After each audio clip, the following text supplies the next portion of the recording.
In 2063, Zephram Cochrane broke the light speed barrier, ushering in a new era of human history.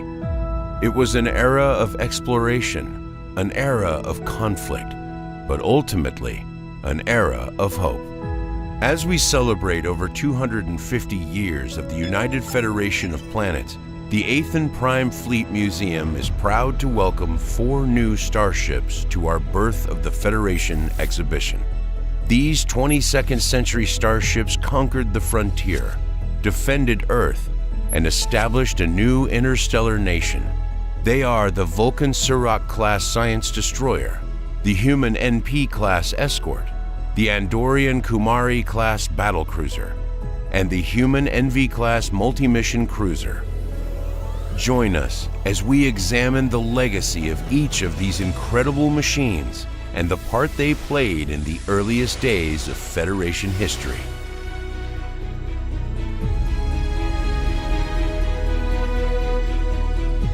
By 2151, both the Romulans and Vulcans were interstellar nations with powerful fleets and murky agendas.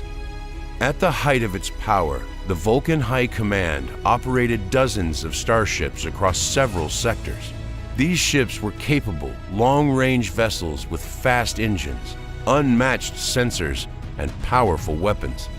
In 2151, the Surak-class science destroyer was the preeminent example of a Vulcan ship of the line.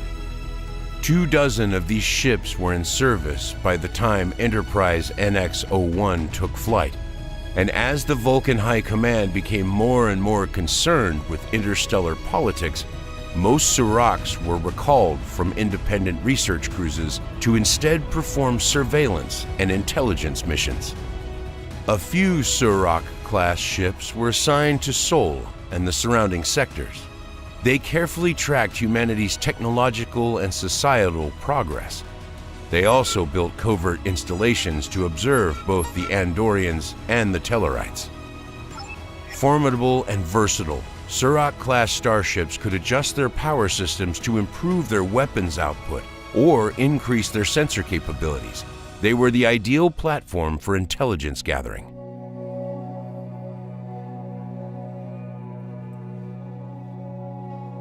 Records released by the Vulcans after the dissolution of their high command revealed the extent of the surveillance executed by Surak-class ships.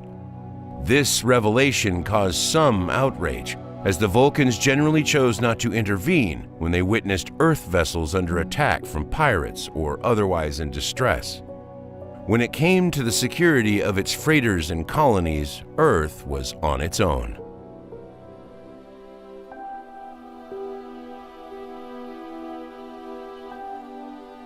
Well, there are eras of history where things seem static. We used wind power to travel the seas for 1,000 years. But then oil and fission each created their own revolutions, all within a century. Another century past that, we have yet another set of rapid revolutions, fusion, subspace, and then antimatter and dilithium. One breakthrough leads to another and another and another. Enabled by these advances and our insatiable curiosity, by the 22nd century, humanity was finally ready to go interstellar. The people of Earth knew that the future of humanity lay in the stars. Despite early setbacks like the Terra Nova mission, an entire generation of humans, nicknamed boomers, were plowing the space lanes in low-warp freighters around Sol. But where there was commerce, inevitably, there was also piracy.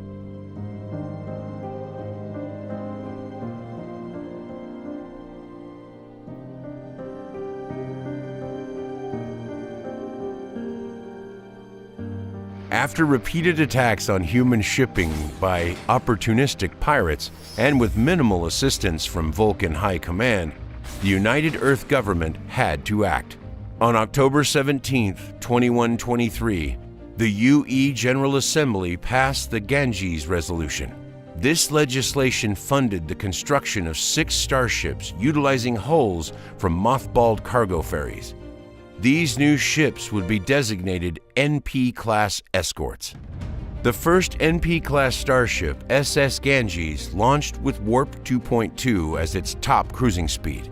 Slow as that was, it was still fast enough to escort the lumbering ECS freighters making the Risa-Rigel Earth Triangle run. 6 NP-class starships were launched between 2125 and 2129. As Sol's orbital infrastructure matured, starship production accelerated. By the launch of NX-01 Enterprise in 2151, there were 19 NP-class escorts in service. Now, by all metrics, the MP couldn't compete with anything that the Vulcans had. In some ways, they were the perfect metaphor for Earth itself. Battered and primitive, but also resolute and versatile. Despite their shortcomings, the MP-class escorts fulfilled their mission. Piracy against ECS ships declined drastically after the Ganges and sister ship Mekong both successfully repelled Nausicaan raiders on the RRE line. Thanks to the NP-class starships and their interstellar deployments, Starfleet had a small but growing cadre of professional spacefarers. This budding group was the seed that eventually grew into a true interstellar officer corps, sprouting such legends as Bryce Schumar, Erica Hernandez, and of course, Jonathan Archer.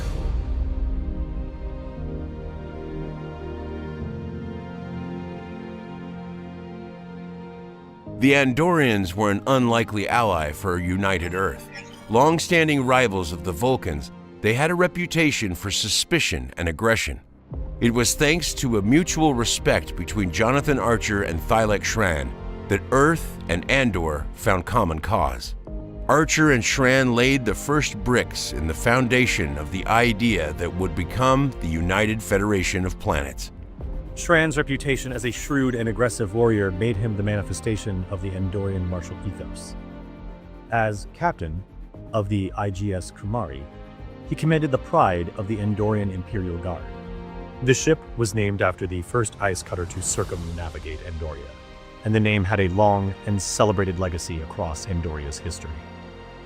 The Kumari was the lead ship of its class and one of the most powerful warships in the sector. Over 300 meters long and bristling with phased particle cannons, the Kumari-class battlecruiser was a culmination of centuries of Andorian military engineering and purpose-built to compete with advanced Vulcan ships like the Surak and Dakir. Unlike those Vulcan ships, which tended to operate alone, Kumari-class ships flew in hunting packs. They used their speed to execute a powerful alpha strike, unleashing fire from pairs of ships simultaneously. Then they would blaze past the enemy before it had a chance to retaliate. This was an effective tactic, but such power came at a cost. Overcharged weapon and energy systems were brittle, and Kumari-class ships could not last long in a prolonged engagement. However, the most impressive exploits of the Kumari class were a closely guarded secret for decades after the founding of the Federation. After the Romulans executed several devastating strikes against United Earth, it became clear that they were an existential threat to both Earth and its new partners in the recently formed Coalition of Planets. Officially, Andoria stayed neutral during the Romulan War, but Shran and a few of his colleagues were still determined to help.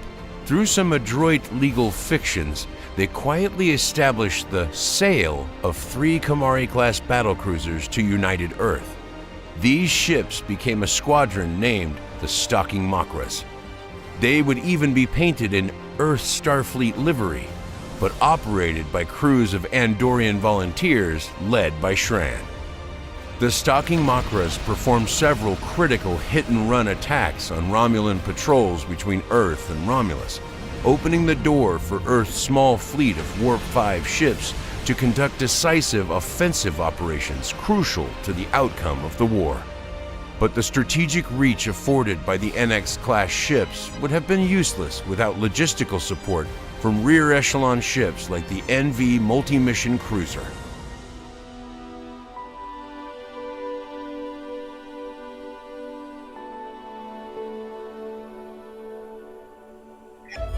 As construction on its first Warp 5 ship began, Earth returned its gaze to the stars. Starfleet's deployment of the MP-class escorts had been a success, and the United Earth government authorized the construction of a new class ship. The development of these ships, to be designated NV-class multi-mission cruisers, would supplement the ambitious plans for a fleet of fast and capable NX-class Warp-5 exploration cruisers. The NV-class light cruiser was bigger and faster, with a larger crew complement than the NP-type escorts. The NV also carried twice as many shuttle pods and incorporated an experimental transporter for inorganic cargo. This extended capability was essential for building Earth's interstellar infrastructure quickly. By 2156, 7 NV-class cruisers were in service. 2 of them operated almost exclusively in and around the Sol system, while the other 4 were deployed on missions in neighboring sectors, helping establish new human colonies or executing goodwill missions with new allies like the Andorians and the Tellarites. But when the Romulans attacked Algernon, everything changed. Starfleet Command had to do something it had never done before: prosecute an interstellar war, all without the help of its coalition allies. NX-class ships were recalled from their long-range survey missions to regroup at Earth and stage a counter-offensive.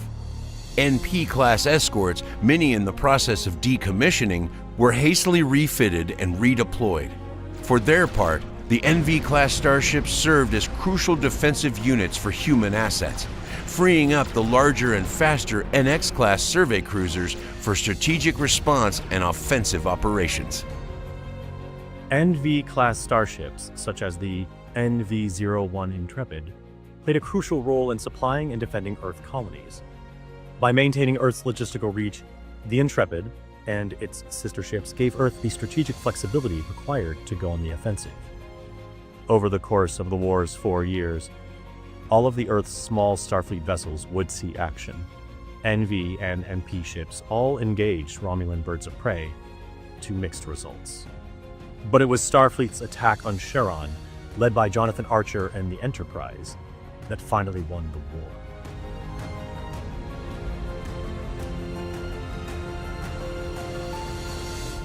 The NX-01 Enterprise and her sister ships received the lion's share of credit for ending the Romulan War and establishing the environment in which the nascent United Federation of Planets could eventually flourish. But they did not operate in a vacuum. For every Warp-5 ship pushing the boundaries of known space, several NV and NP hulls supported essential trade and communication infrastructure. For the Andorians and Vulcans, their societies drastically shifted during the tumultuous 22nd century. Their starships were their nation's eyes and ears at the center of these events. Ships like the Surak and Kumari were both instruments of power, but also instruments of change.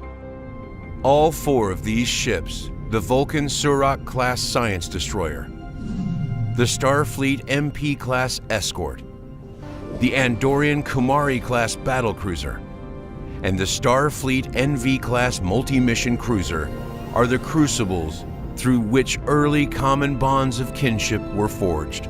On these ships, thousands of beings braved the unknown, faced impossible odds, and had the faith of the heart required to create a future for all of us to boldly reach any star we dared to wish on.